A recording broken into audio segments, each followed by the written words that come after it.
Dear students, Assalamu alaikum. I hope you would be doing fine inside your homes. It is pandemic scare or pandemic pressure that is still making people frightened. For a few days, some restrictions were lifted in Baramulla district. Once again, the lockdown has been reimposed. So pandemic is there. It is threatening people. The life of the people is at stake. So in these days of pandemic, we need to be extra cautious, extra vigilant to save ourselves from this deadly virus. Dear students, your schools are shut. No physical classroom teaching is there. You have to concentrate on self-study and hard work, and also watch these virtual classes coming through digital mode in order to crack the coming examinations with ease and also live as a good student in this competition, the age of competition, we may say. Dear students, today without use of whiteboard, we are dealing with class 12 subject political science, and topic under discussion is very important topic, that is the protection of global commons. Dear students, first of all, you need to know what are the global commons or what are the commons.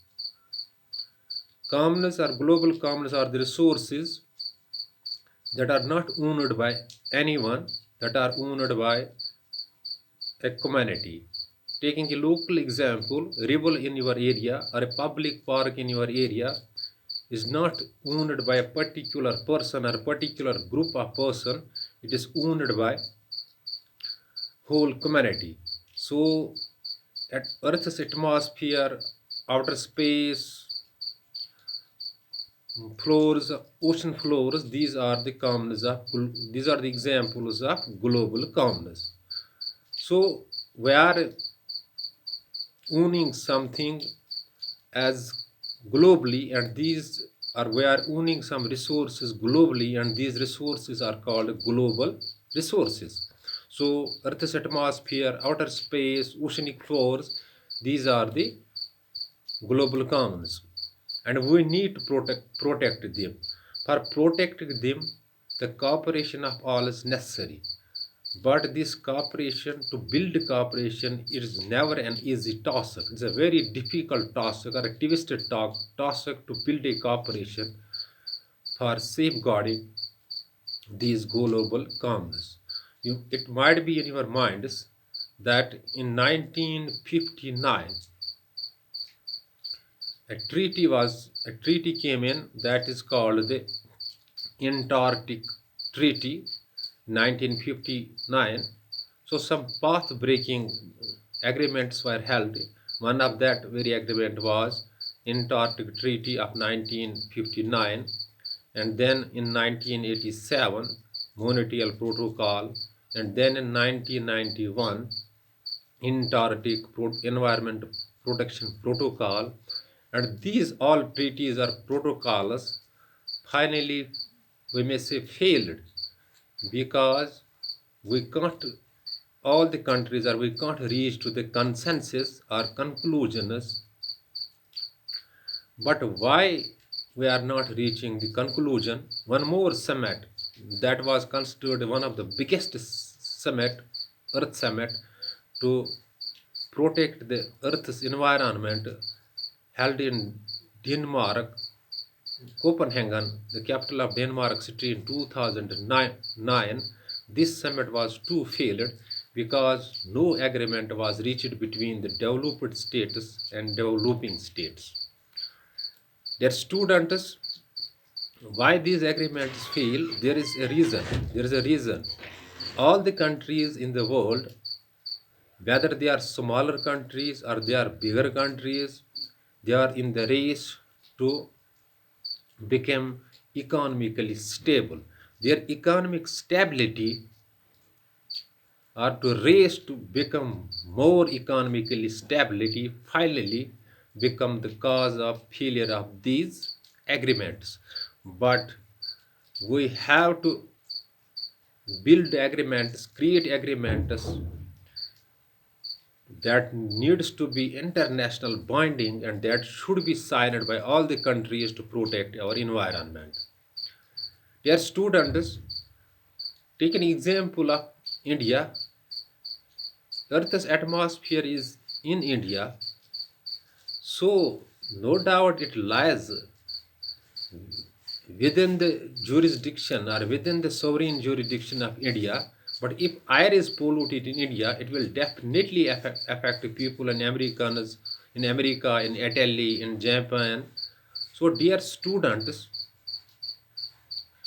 the agreement regarding this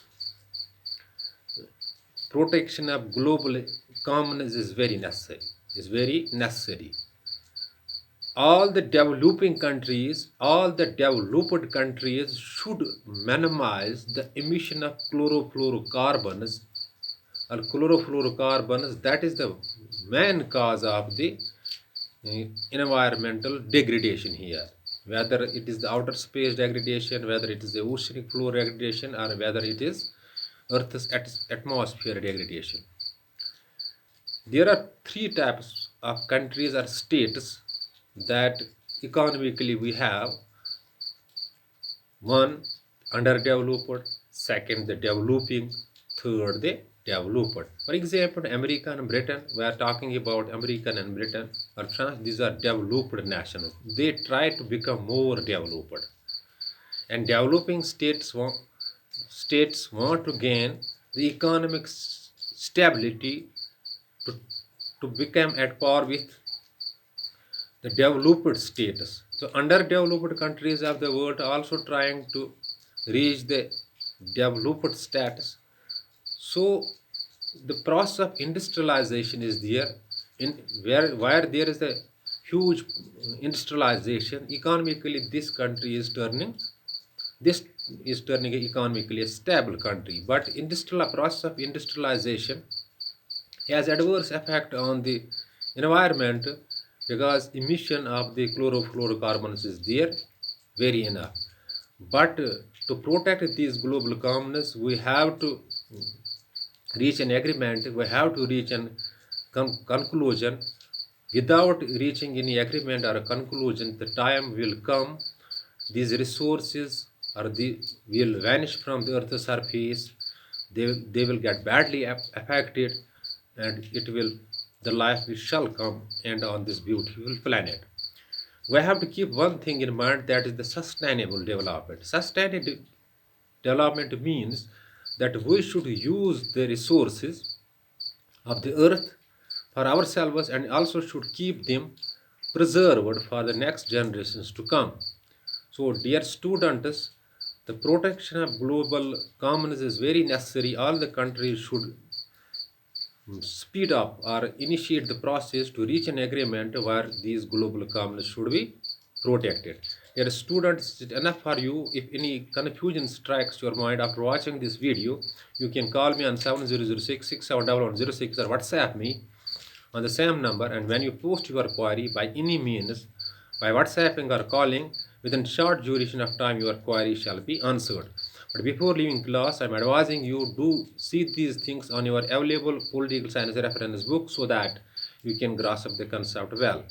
But important thing is that you need to concentrate on self-studies to crack the coming examination with ease or with a difference, and also can defeat the COVID-19 infection by remaining in the home isolation. Thanks. Be well, asset.